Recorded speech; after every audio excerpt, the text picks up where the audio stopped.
નમસ્કાર વિદ્યાર્થી મિત્રો, કેમ છો? મજામાં? અત્યારે આપણે ધોરણ 11 ઓસી વિષયમાં ચેપ્ટર નંબર 1 થી શરૂઆત કરી છે, જેમાં ચેપ્ટર 1 માં જ્યારે આપણે પહેલો વિડિયોની શરૂઆત કરી ત્યારે તમને ઓસીમાં જેટલા પણ સબ્જેક્ટ છે, ચેપ્ટર છે, એ ચેપ્ટરના મેઇન પોઈન્ટ જે છે એની સમજૂતી તમને આપેલી છે. ત્યારબાદ બીજા નંબરના વિડીયોમાં તમને સાથે સાથે ચેપ્ટર 1 ની શરૂઆત કરાવી, ધંધાનું સ્વરૂપ કેવા પ્રકારનું હોય, કયા સ્વરૂપે જોવા મળતું હોય છે, એનો હેતુ શું હોય છે અને એનું કાર્યક્ષેત્ર શું હોય, એના વિશે તમને થોડી ઘણી માહિતી આપેલી છે. જ્યારે સ્ટાર્ટ કર્યું ત્યારે તમને મેં કીધું કે કોઈ પણ વ્યક્તિ હંમેશા પ્રવૃત્તિમય હોય છે. એ પ્રવૃત્તિ કયા હેતુથી કરે છે એના આધારે પ્રવૃત્તિનો પ્રકાર નક્કી કરવામાં આવતો હોય છે. તમને ઉદાહરણ પણ આપ્યા હતા, જેમ કે કોઈ સમાજ સેવક છે, એ નિસ્વાર્થ ભાવે સમાજની સેવા કરે છે.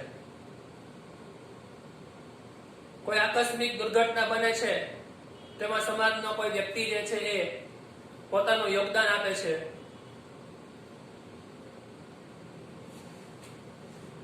કોઈ વ્યક્તિ આકસ્મિક સમયમાં કોઈ પોતે નાણાં દ્વારા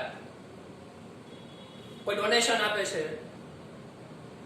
માનસિક શારીરિક કોઈ પ્રકારનું જે છે એ શ્રમદાન કરે છે. તો એની પાછળ, એ કામ કરવા પાછળનો મુખ્ય હેતુ નફો કમાવાનો નહીં, કંઈક મેળવવાનો નહીં, પરંતુ એની પાછળનો મુખ્ય હેતુ સેવાનો છે. આર્થિક ઉપાર્જનનો નથી, પરંતુ લોકોની સેવા કેમ કરવી, નિસ્વાર્થ ભાવે સમાજ સેવાનો હેતુ છે. એટલા માટે અહીંયા આપણે બે પ્રકારની પ્રવૃત્તિઓ વિશે સમજૂતી મેળવી છે. એ બે પ્રવૃત્તિ હતી, એક આર્થિક પ્રવૃત્તિ, બીજો હતો બિન આર્થિક પ્રવૃત્તિ. જે હમણાં તમને કીધું કે કોઈ પ્રકારના નફાના હેતુ સિવાય, અર્થ ઉપાર્જનના હેતુ સિવાય, સેવાના ભાવથી કરવામાં આવતી કોઈ પણ પ્રવૃત્તિ, જેને આપણે બિન આર્થિક પ્રવૃત્તિ કહીએ છીએ. જો કોઈ ખેડૂત પોતે અનાજ ઉગાવે છે અને એ અનાજ કોઈ પણ સંસ્થા, પેઢી, ટ્રસ્ટ, મંદિરમાં દાન આપી દે છે, તો એ બિન આર્થિક પ્રવૃત્તિ છે. અને એ જ ખેડૂત જમીનમાં અનાજ જે છે એ ઉગાવીને જે પાક છે એને બજારમાં વેચે છે અને જે નફો મેળવે છે, આવક મેળવે છે, તો એ પ્રવૃત્તિને આર્થિક પ્રવૃત્તિ થઈ. કારણ કે એ પ્રવૃત્તિ કરવા પાછળનો મુખ્ય હેતુ નફો કમાવાનો છે. ખેડૂતને એ અનાજ વેચીને, એ પાક વેચીને એને આવક મેળવવી છે, નફો મેળવવો છે, વળતર મેળવવું છે. એટલા માટે એને આર્થિક પ્રવૃત્તિ કહેવાય. ડોક્ટર કોઈ સામાન્ય દર્દીને, ગરીબ દર્દીને ફ્રીમાં સારવાર આપે છે. ઘણી વખત આવું જોવા મળતું હોય છે. ઘણી જગ્યાએ લોકો બીજાને મદદ કરવા માટે પણ તૈયાર હોય છે. એટલે જો એ વ્યક્તિ બીજાને ફ્રીમાં સારવાર આપે છે, તો એ ડોક્ટર દ્વારા કરવામાં આવતી બિન આર્થિક પ્રવૃત્તિ છે. અને એ જ ડોક્ટર એ પેશન્ટ પાસેથી ફી વસૂલ કરે છે, નાણાં વસૂલ કરે છે, તો ભાઈ એ ડોક્ટર દ્વારા કરવામાં આવતી આર્થિક પ્રવૃત્તિ છે. કારણ કે વળતર મેળવે છે, ફી મેળવે છે. તો અહીંયા આપણે બે પ્રકારની પ્રવૃત્તિ જોઈ, આર્થિક અને બિન આર્થિક. અને આર્થિક પ્રવૃત્તિઓમાં ઘણા બધા પ્રકારો છે: ધંધો, વ્યવસાય અને રોજગાર. ધંધો, વ્યવસાય અને રોજગાર, આ ત્રણ પ્રકારોને આધારે આર્થિક પ્રવૃત્તિઓ વહેંચાયેલી છે. પરંતુ આપણે ગઈકાલે તફાવતમાં એવું સમજી ગયા છીએ કે બિનઆર્થિક પ્રવૃત્તિના કોઈ પ્રકારો નથી, ખાલી આર્થિક પ્રવૃત્તિના 3 પ્રકાર છે. એ 3 પ્રકારમાં સૌપ્રથમ પહેલો પ્રકાર એટલે કે ધંધો, એના વિશે આપણે આ લેક્ચરમાં સમજવાનું છે. ધંધો એટલે શું, આ શબ્દનો ઉદ્ભવ ક્યાંથી થયેલો છે, એનો પ્રોપર અર્થ શું થાય છે અને એની લાક્ષણિકતાઓ શું છે, એના વિશે આપણે સમજવાનું છે. હવે આ પોઈન્ટને આપણે સમજવાનું સ્ટાર્ટ કરીએ. સૌપ્રથમ પહેલા શબ્દ છે ધંધો. તો ધંધો શબ્દ જે છે એ આમ જોવા જોઈએ તો અંગ્રેજી ભાષાનો શબ્દ એક છે બિઝી, જેને આપણે વારંવાર ઉપયોગ કરીએ છીએ કે વ્યક્તિ બિઝી છે, કે ભાઈ હું બિઝી છું, એટલે કે આપણે કે હું થોડુંક કામમાં છું, કે હું પ્રવૃત્તિમય છું, કઈ ને કઈ પ્રવૃત્તિ કરી રહ્યો છું. તો આ શબ્દ અંગ્રેજીના બિઝી ઉપરથી ઉતરી આવેલો છે, જેનો ગુજરાતીમાં આપણે અર્થ કહીએ તેને કહીએ વ્યસ્ત રહેવું. આપણે કે ને વ્યસ્ત છે, બિઝી છે. પછી કોઈ પણ પ્રકારની પ્રવૃત્તિ કરતો હોય પણ પ્રવૃત્તિ કરે છે એટલા માટે વ્યસ્ત છે. પછી પ્રવૃત્તિમય રહેવાનું છે. તો આ પ્રકારના શબ્દ ઉપરથી ધંધાને જે છે એ ઓળખવામાં આવે છે. કોઈ પણ વ્યક્તિ ધંધો કરે છે, કોઈ પણ વ્યક્તિ કાર્ય કરે છે, કોઈ પ્રવૃત્તિ કરે છે, તો એની પાછળ નો મુખ્ય હેતુ શું હોય? તો પેલું છે નફો કમાવાનો, આવક મેળવવાની છે. મજૂરી કરીને આવક મેળવવા માટે છે, માગે છે. કોઈ ઓફિસર માનસિક કાર્ય આપીને, માનસિક શ્રમ આપીને આવક મેળવવા માંગે છે. કોઈ કળા કૌશલ્ય ધરાવતો વ્યક્તિ એ પોતાની આવડતનો ઉપયોગ કરીને આવક મેળવવા માંગે છે. તો કોઈ પણ વ્યક્તિ જે ધંધો કરે છે, વ્યવસાય કરે છે, પ્રવૃત્તિ કરે છે, એની પાછળનો મુખ્ય એક હેતુ હોય નફો મેળવવાનો, આવક મેળવવાનો. બીજો મુખ્ય હેતુ હોય છે સંપત્તિ મેળવવાનો, સંપત્તિમાં વધારો કરવો. કોઈ સામાન્ય વ્યક્તિ પોતે નાની દુકાન શરૂ કરે છે, નાનો વ્યવસાય શરૂ કરે છે, લિમિટેડ સાધનો છે, લિમિટેડ સ્ટોક છે, લિમિટેડ મૂડી છે, પરંતુ જેમ જેમ એનું સાયકલ ચાલુ થઈ જાય છે, આવક મેળવતો જાય, આવક મળેમાંથી નફો થાય, નફામાંથી ધીમે ધીમે સાધનો વધારશે, સ્ટોક વધારશે, તો એની સંપત્તિમાં સર્જન થશે, સંપત્તિમાં વધારો થશે. તો એ આર્થિક પ્રવૃત્તિ કરી, ધંધો કર્યો, એની પાછળનો એનો હેતુ શું હતો? સંપત્તિમાં વધારો કરવાનો. કોઈ કંપની છે તો કોઈ કંપની એવું વિચારીને સંચાલકો એવું વિચારશે કે ભાઈ આપણે જ્યાં સુધી શરૂ રહેશે ત્યાં સુધી એક જ કંપની રાખશું, આપણે આપણી કંપનીની સંપત્તિ વધારો કરવો નથી, એવું વિચારે ક્યારે? ન વિચારે. તો કંપની પણ જે પોતાનો નફો મળે છે એ નફામાંથી અમુક ટકા બચત કરશે, અને બચતમાંથી ધીમે ધીમે એક પ્લાન્ટમાંથી બીજો પ્લાન્ટ, જૂની ટેકનોલોજીના બદલે નવી ટેકનોલોજી, નવા યંત્ર, નવા સાધનો, નવું એકમ શરૂ કરવું, નવી પદ્ધતિ વિકસાવવી. તો એની પાછળનો મુખ્ય હેતુ શું થઈ ગયો? સંપત્તિ મેળવવાનું છે. જમીન, મકાન, યંત્ર, સાધનો, પ્લાન્ટ, વાહનો. તો એનું સર્જન થાય, એની પાછળનો મુખ્ય હેતુ તો એ ધંધો છે. તો કોઈ પણ વ્યક્તિ ધંધો કરે છે, એની પાછળનો મુખ્ય હેતુ બે હોય, એક તો નફો કમાવો, બીજું છે સંપત્તિનું સર્જન કરવું, સંપત્તિમાં વધારો કરવો, સંપત્તિને મેળવવી.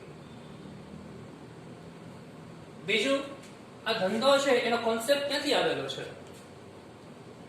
કોઈ પણ વસ્તુ હોય, વ્યાખ્યા હોય, તો એનો કોઈને કોઈ બેઝિક કોન્સેપ્ટ હોય છે, એના ઉપરથી એની શરૂઆત થઈ હોય. તો આ ધંધો છે એનો ખ્યાલ ક્યાંથી ઉદ્ભવ્યો? ધંધો એવો શબ્દ કેવી રીતે અસર કર્યો? તો ધંધો એ નફા સાથે જોડાયેલો શબ્દ છે. ધંધાનો બેઝિક હેતુ, બેઝિક ખ્યાલ જે છે એ નફો કમાવાનો છે. કોઈ પણ વ્યક્તિ ધંધો કરે છે એની પાછળનો મુખ્ય હેતુ નફો છે.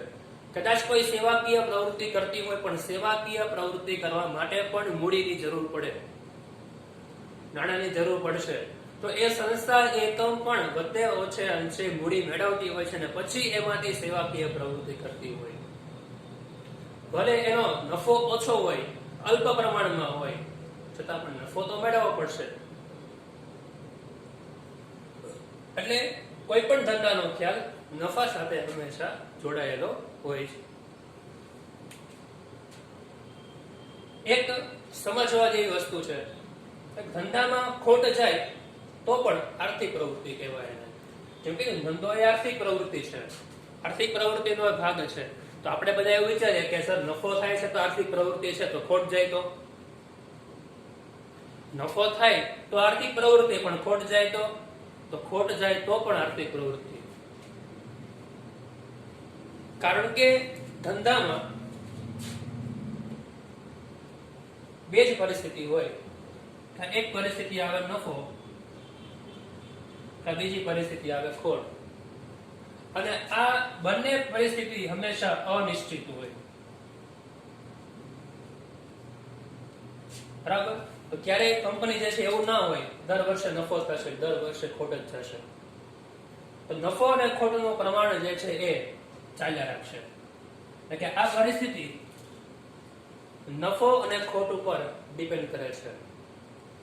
એટલે કે નફો થાય કે ખોટ થાય, પણ ધંધામાં જે છે એને આર્થિક પ્રવૃત્તિ જ કહેવાશે. તો હવે આ ધંધાના શબ્દને એક વ્યવસ્થિત વ્યાખ્યામાં ઢાળવું હોય તો કેવી રીતે લખી શકીએ આપણે? પણ 1 માર્કના પ્રશ્ન પૂછાશે, ધંધો એટલે શું સમજાવો. તમે 3 માર્કના પ્રશ્ન પૂછાય, ધંધો એટલે શું, એની લાક્ષણિકતા સમજાવો, તો શું લખવાનું? તો એ લખવાનું, ધંધો એટલે નફાના હેતુથી કરવામાં આવતી કોઈ પણ કાયદેસરની આર્થિક પ્રવૃત્તિ એટલે ધંધો. બરાબર? તો 2 ભાગ પડી ગયા આ વ્યાખ્યાના. આપણે માટે સમજવાનું ખૂબ સહેલું થઈ જશે. નફાના હેતુથી કરવામાં આવતી કોઈ પણ પ્રવૃત્તિ કરો, એની પાછળનો હેતુ નફો હોવો જોઈએ. જેમ ઉદાહરણ આપ્યું તો ખેડૂત છે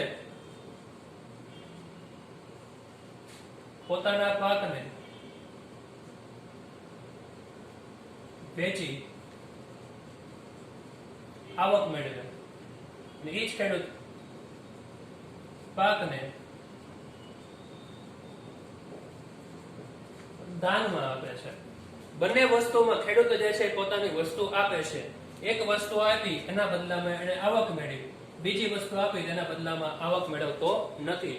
તો અહીંયા જે આવક મેળવે છે તો એ પ્રવૃત્તિ કેવી થઈ ગઈ? તો નફાની પ્રવૃત્તિ થઈ ગઈ. તો એવી નફાના હેતુથી કરવામાં આવતી કોઈ પણ કાયદેસરની આર્થિક પ્રવૃત્તિ, આ શબ્દો પર ખાસ ધ્યાન દેજો. કાયદેસરની. કાયદેસર એટલે શું થાય કે સરકાર દ્વારા નક્કી કરેલા નીતિ નિયમો પ્રમાણે, ધારા ધોરણ પ્રમાણે જે પ્રવૃત્તિનો વ્યવસાય કરવા માટે અનુમતિ મળેલી છે એવા પ્રકારની પ્રવૃત્તિ. જેમ કે ગુજરાત સરકાર દ્વારા ગુજરાત રાજ્યમાં દારૂબંધી, બરાબર, આલ્કોહોલનું વેચાણ જે છે એની ઉપર ગેરકાયદેસર કહેલું છે. પણ જો કોઈ વ્યક્તિ એનો ધંધો કરતો હોય તો આર્થિક પ્રવૃત્તિમાં સમાવેશ ન થાય, કારણ કે એ ગેરકાયદેસર છે.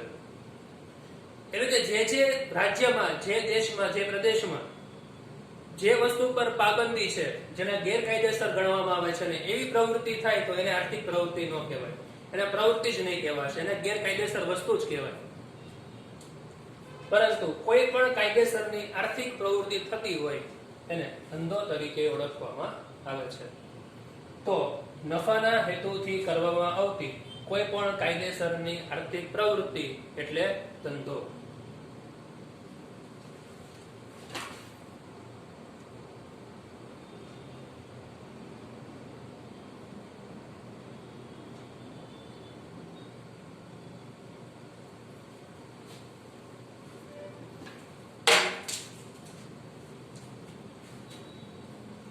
તો આપણે અહીંયા ધંધાનો અર્થ જોયો. હવે આપણે સમજવાનું છે ધંધાની લાક્ષણિકતાઓ. કોઈ પણ ધંધાકીય પ્રવૃત્તિ કરવામાં આવે છે એ ખબર કેમ પડે કે ભાઈ આ ધંધો છે? કોઈ પણ પ્રવૃત્તિ ઉપરથી આપણે કેમ જાણી શકીએ કે ભાઈ એ પ્રવૃત્તિ એ આર્થિક પ્રવૃત્તિ છે, એ ધંધો છે? જેમ ડોક્ટર પાસે જઈએ અને પછી આપણને 2-3 વસ્તુ પૂછે કે ભાઈ તમને શું ફીલ થાય છે અત્યારે, અને આપણે એમ કહે કે મને અત્યારે ગળું દુખે છે, મોઢામાં કડવું લાગે છે, શરીર ગરમ છે, પછી એના ઉપરથી કે તમને જે છે આ પ્રકારનો તાવ છે કે તમને આ પ્રકારનો રોગ છે. ખબર કેમ પડી? એની લાક્ષણિકતાઓ પરથી. એ જ વસ્તુ એ છે કે તમે આ લાક્ષણિકતા જોવો એની પર તમને ખબર પડે કે ભાઈ આ ધંધો છે. તો ધંધાની મુખ્ય લાક્ષણિકતાઓ 7 છે. એમાં સૌપ્રથમ પહેલું શરૂ કરીએ છીએ નફાનો હેતુ. કોઈ પણ ધંધાનો મૂળભૂત ખ્યાલ એ આર્થિક પ્રવૃત્તિ ઉપરથી ઉતરી આવેલો છે. આપણે શરૂઆતમાં જોયું આર્થિક પ્રવૃત્તિના 3 પ્રકાર: ધંધો, વ્યવસાય અને રોજગાર. તો આર્થિક પ્રવૃત્તિનો જે એક ખ્યાલ છે એ ધંધો છે. ધંધો આર્થિક પ્રવૃત્તિ કરવા પાછળનો મુખ્ય હેતુ નફો કમાવાનો છે. જેમ આપણે હમણાં સમજી ગયા છીએ તો કોઈ પણ વ્યક્તિ એ પ્રવૃત્તિ કરવા પાછળનો મુખ્ય હેતુ આવક મેળવવાનો હોય તો આપણે એને આર્થિક પ્રવૃત્તિ કહીએ છીએ. એ પછી કોઈ પણ પ્રકારની પ્રવૃત્તિ હોય, કોઈ પણ વ્યક્તિ કરતો હોય, કોઈ પણ સ્વરૂપે કરતો હોય, શારીરિક શ્રમ દ્વારા કરતો હોય કે માનસિક શ્રમ દ્વારા કરતો હોય, તો એની પાછળનો મુખ્ય હેતુ નફો કમાવાનો હોવો જોઈએ. ધંધામાં નફો કમાવો, મળતો ધંધો બંધ થઈ જાય તો ધંધો બંધ થવાથી તેને નિશ્ચિત નોબત જે છે એ આવે છે. આપણે એક વસ્તુ સમજી શકીએ કે જો ધંધામાં નફો જ ન હોય